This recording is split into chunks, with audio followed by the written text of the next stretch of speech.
I thought finding a job in Dubai would be simple. I was wrong. No one prepares you for just how tough it can be to land that first opportunity.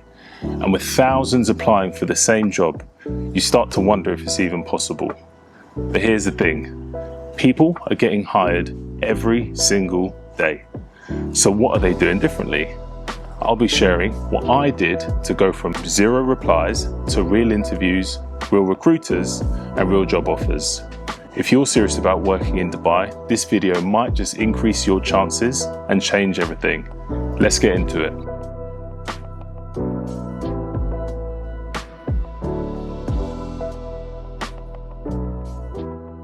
Okay, so let's talk about the online search. I think the go-to place for a lot of people is LinkedIn. So LinkedIn is a great resource when it comes to showing your personal brand, getting your skill set across, be that through your experience or any other related posts that you're doing to what you're doing in a professional capacity. And it's also a great place to search for opportunities too. What you will find is that there are a number of roles on there. You'll see easy apply roles, and these are typically inundated with applicants. A typical role will have thousands of people applying to it. You will often feel like a needle in a haystack. You may or may not hear any response back from them. It's good for showing you the types of roles that are out there, but if I'm very honest, the return on LinkedIn roles is often very low, purely because it's a numbers game. What I've found is that LinkedIn is a good place to get to know the type of companies that are in Dubai. You'll see common names pop up quite a lot, and you'll be able to hone in on a number of those companies if you want to work there in particular. Follow them on LinkedIn, maybe sign up to their job alerts on their website directly. And I think this is a much better approach than just blind applying. It's important to know that your LinkedIn location can dictate your selection for roles. I was doing loads of applications, and without knowing, I was automatically being filtered out. If your home region or the region that your LinkedIn is set to isn't the same as the job that you're posting, so say for example for me, I was applying for jobs from London, so my region was the United Kingdom, and if I'm searching and applying for roles in the UAE, then I would automatically be filtered out of the selection process because I'm not currently situated within the region where the job is. So the way around this is to apply directly to those companies so that you don't get filtered out. There are also a number of other websites, recruitment websites for the region, such as Golf Talent and also Nukri Golf, which is another great website to look for roles.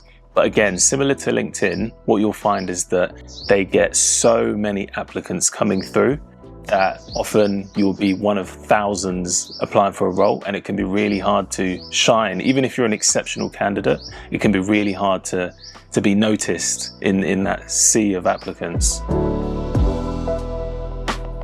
So another approach which I would highly suggest doing is more of a direct approach. So once you've found the companies that work in the area that you want to work in, go to the company website, go to the job space and apply directly. Often they'll have a different set of questions that you have to answer, and the truth of the matter is most people aren't going to sit there and answer all of those questions. But if you take the time, you tailor your answers correctly to showcase your experience. If you have a CV, you've tailored your CV so that you're really matching up the criteria to the job roles. I feel like this is a much better way to increase your chances of being noticed.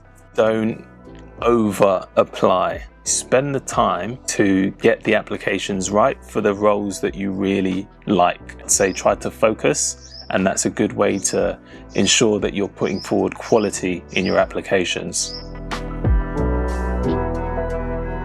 So I'd say you can divide the recruiters into recruiters from big firms. You'll see a lot of big recruitment firm names, so recruiters that have an international presence. You also have a lot of independent consultant recruiters who work on a one-off basis and are looking to place roles themselves. What I've found is that most companies go for a range of different recruiters, and if they have one role, they might go to 3 or 4 recruiters often to try and get a good spread of candidates. So what that means for you is that you will need to speak to offer more than one type of recruiter, because one recruiter may not have roles across the whole market. you may have industry specific recruiters, you may have job specific recruiters who've managed to negotiate a job with a specific company. So you'll need to speak to a number of them because all of them will have different contacts in Dubai and all of them will have different roles that they're applying for. Make your introductions to recruiters, reach out to them, let them know that you're searching. But one big caveat that I'd mention is that they are inundated with a lot of people applying. Don't be surprised if you don't hear back from them straight away.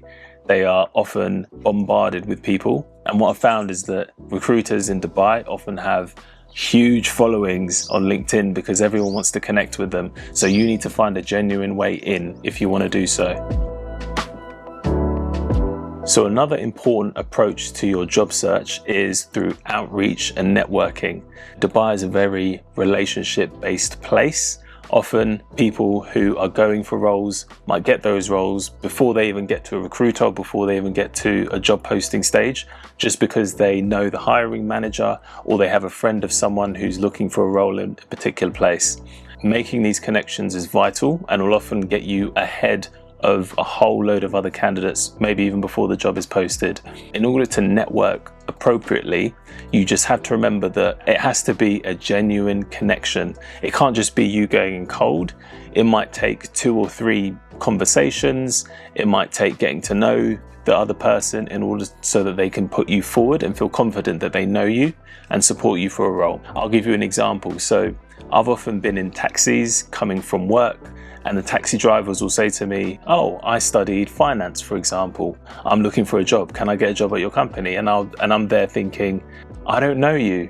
Unfortunately, you're a stranger to me, and I'd love to help, but I can't recommend someone I don't know." So it's really important to build up genuine relationships. If you have a network here already, leverage them as much as possible. If you don't, try to connect with people, try to have genuine conversations with them and try to understand either where they work or the industry they work in so that they can be putting you at the front of mind when being considered or when they hear of opportunities come up. As we've seen online, there can be a lot of people who maybe aren't necessarily who they say they are. That's why meeting in person is often vital for this networking.